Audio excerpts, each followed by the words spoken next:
There are moments in history when heaven touches the earth. Moments when a man walks so closely with God that the line between earth and eternity begins to disappear. For years, the land of Israel had known drought, fire, judgment, and miracles through one man, Elijah. He stood before kings without fear. He called down fire from heaven. He shut the skies so that no rain would fall. He confronted false prophets and refused to bow to corruption. His life had been marked by boldness, by power, and by unwavering obedience to God. But now something different was stirring. This would not be another confrontation, not another miracle of fire falling from the sky. This would be something greater, something final. The Lord was about to take Elijah, not by sickness, not by old age, not by the sword of an enemy, but by divine appointment. Elijah knew his time on earth was coming to an end, yet there was no fear in him, no panic, only purpose. And walking beside him was Elisha, his servant, his student, his spiritual son. The day began quietly. The sun rose over the hills of Gilgal, casting long shadows across the land. The air was calm, the world looked ordinary, but heaven had marked this day. Elijah turned to Elisha and told him to stay behind. "Remain here," he said. "The Lord has sent me on ahead."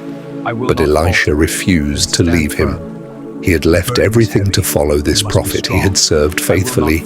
He had watched. He had learned. He had endured.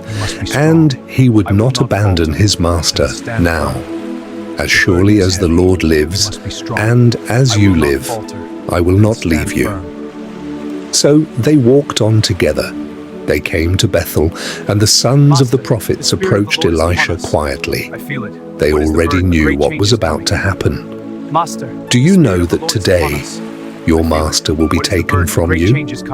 The words felt heavy in the air. "Yes," Elisha answered, "I know, but do not speak of it. There is something sacred about final moments, something too deep for noise." Elijah again told Elisha to stay behind. Again, Elisha refused. They walked on toward Jericho.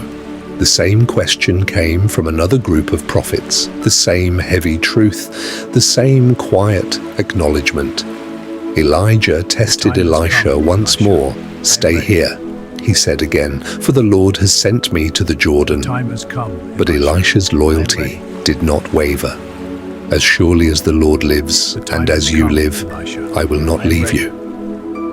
And so they walked together to the Jordan River. 50 men from the company of prophets stood at a distance, watching. They sensed history unfolding before them. They sensed something unusual in the air. When Elijah reached the edge of the Jordan, he removed his cloak, the mantle that symbolized his calling and authority. He rolled it up and struck the water.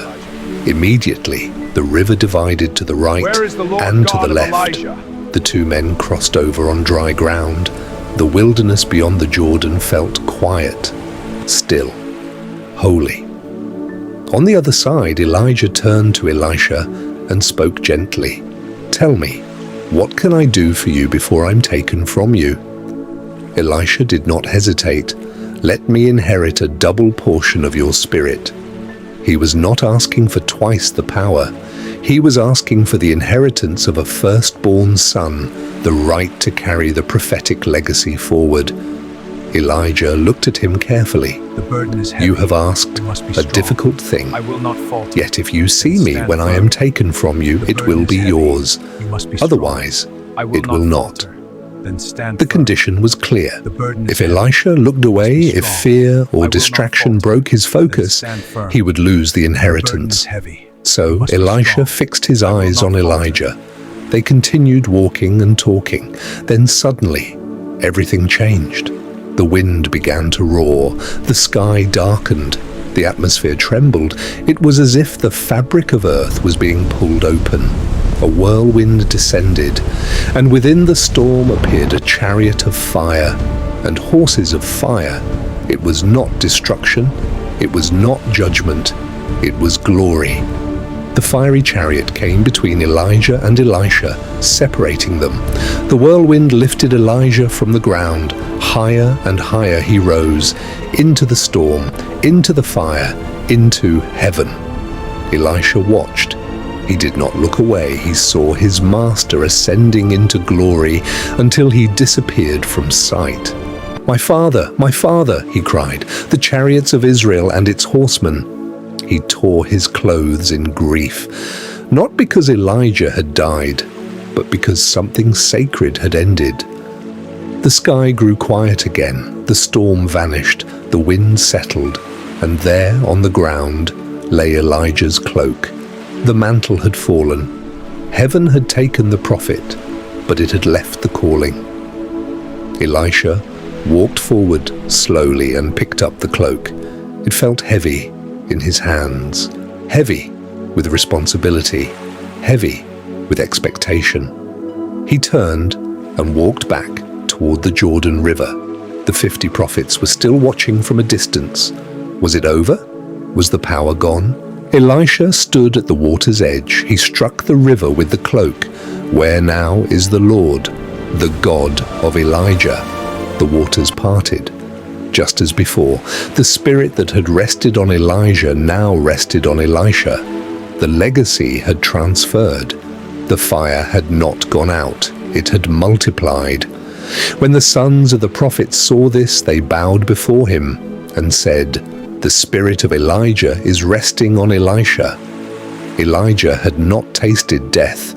Like Enoch before him, he had walked so closely with God that heaven interrupted the natural order. There was no grave for Elijah, no tomb, no decay, only glory. But the story did not end in heaven.